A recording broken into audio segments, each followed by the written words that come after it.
Good evening, everyone. Thanks for joining us. Wisconsin earned a number 9 seed in the 2021 NCAA Tournament and will take on North Carolina on Friday. The team is already in Indianapolis from the Big Ten Tournament. We have head coach Gard, and we'll have a couple student athletes shortly after. We'll take an opening statement from Coach Gard, and then we'll take questions. If you have any questions, drop a little note in the chat, and we'll get to as many as we can. Coach? All right, thanks, Patrick. First of all, obviously, congratulations to our guys, and I'm really happy for them to get to this point, given the season that they've had to walk through the last 7 or 8 months. And obviously not having this opportunity a year ago has been very front in everybody's mind through this postseason. So really happy for our guys. Obviously, we've come through an unbelievable schedule, the best league in the country, and looking forward to playing on Friday. So we're actually in our testing component right now. We're getting tested and entering quarantine as we speak. So we'll sit in quarantine until tomorrow morning, be tested again, go back into quarantine, and then hopefully by tomorrow night, we'll be clear to resume team activities. Obviously, the opponent, North Carolina, terrific matchup for us. I've seen them only in bits and pieces through the year, but obviously Coach Williams is a Hall of Famer and a storied program. I recognize some names on the roster, and obviously the rebounding component, the transition, the things that North Carolina has always been known for years and years will be a point of study as we go through the week. But I know we're excited. Our guys we're fired up to know that they have this opportunity in front of them. And as I told them the other night after the Iowa game, it doesn't matter. I've been on teams that have been seeded 1 all the way to 12.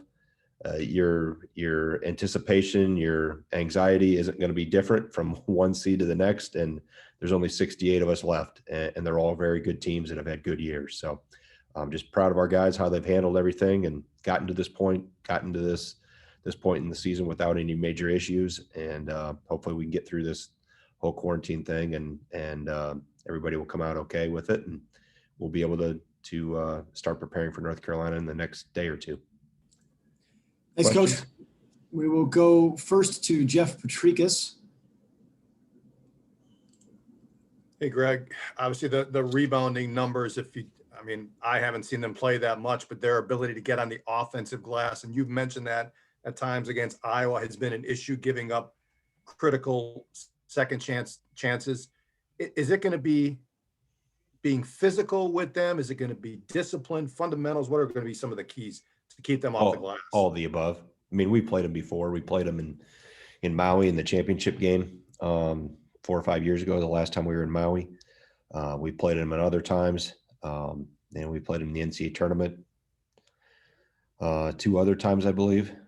So, yeah, I mean, like I said before, the ingredients of a successful program don't change. You don't see coaches very often that have been successful over the course of time. And obviously Coach Williams has been changing what they do. The names change through the years, but how they go about and their MO remains the same. So it'll be all of those things, Jeff. And that's what as we go through film and work on things through the week. Obviously that'll be one of the things that'll be of many that'll probably be pointed out as the coach that takes the scout will walk us through the week. Next, we'll go to Jim Polzin. I think a lot of people looked at your resume and didn't really know what to do with you guys because you had played a really tough schedule, but you had lost a lot of games to teams that are really good. Do you think a 9 seed is fair? Is that what you anticipated?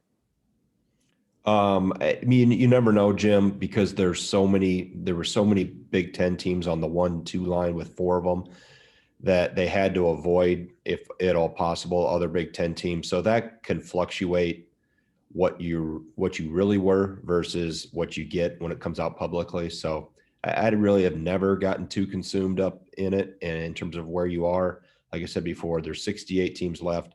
They're all good. You can make a case going every which way. And but I knew we wouldn't be the 8-9 with Michigan or Illinois. We would not be the 7-10 with Ohio State or Iowa. So, like I said, it probably minimized where they could put us. And we're just obviously excited to be playing. Jesse Temple. Greg, you mentioned how tough the Big Ten was this year. What have been the biggest on-court challenges to your team playing with more consistency in addition to the quality of opponents? And as you enter the NCAA tournament, do you feel like you found something here the last few games you can build on? Yeah, I think really we played better the last 4 games, starting with the game at Purdue. I thought we had more rhythm to us. I thought we had a good pace to us and rhythm to us against Penn State.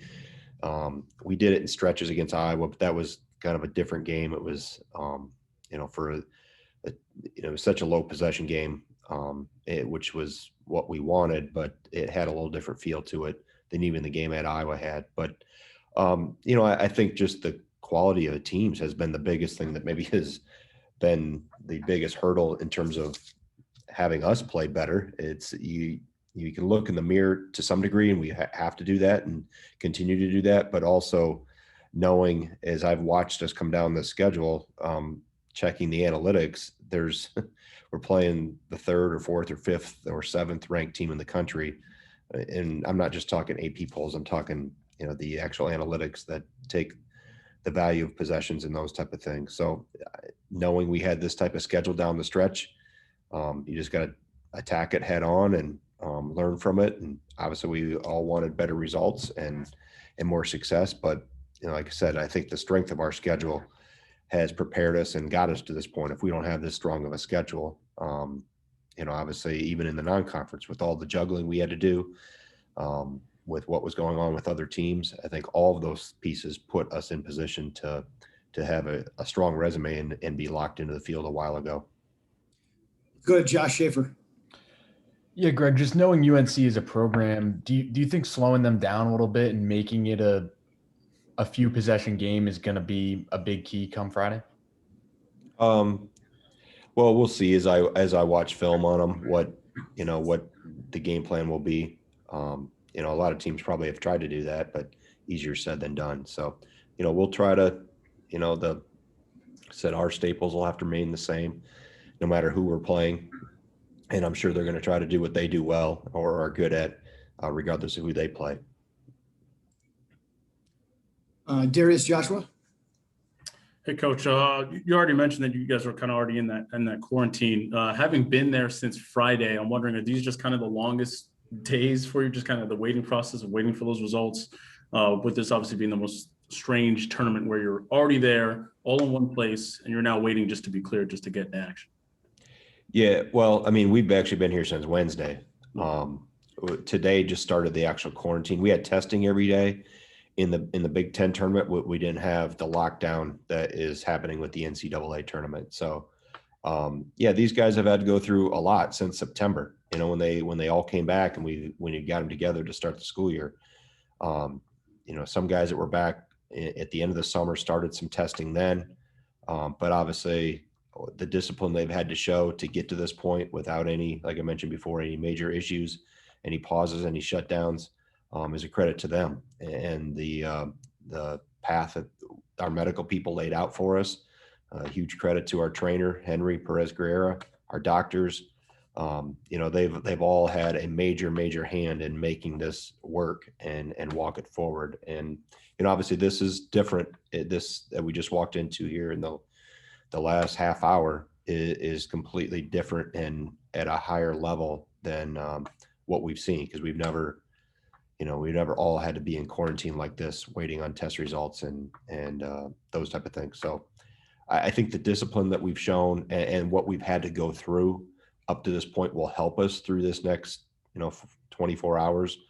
But also, like I said, that we're going to continue to have to test through the week.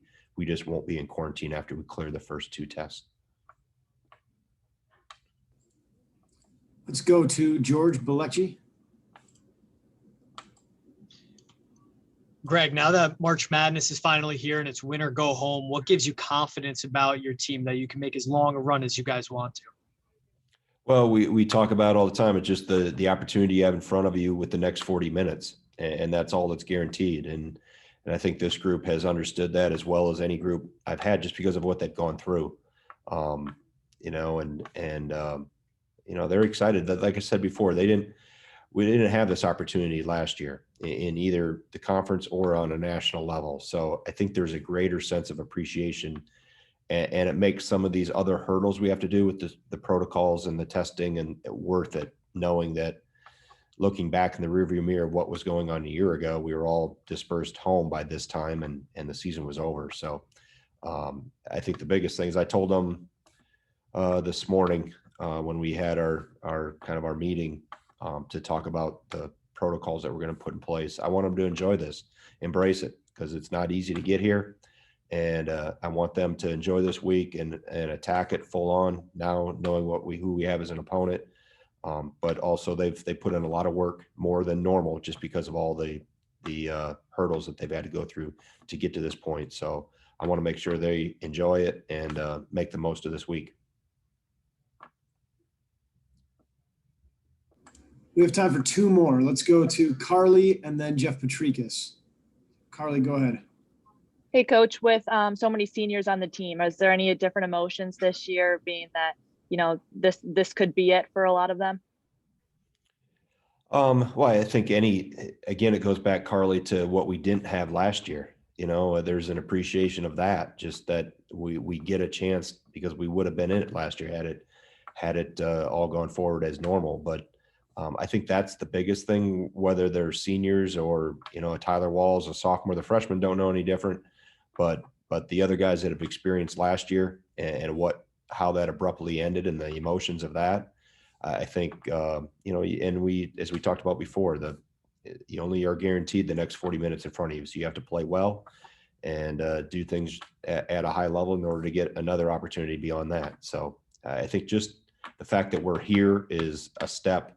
And now we'll use this week to prepare ourselves to get ready for Friday. Last question from Jeff Patrikas.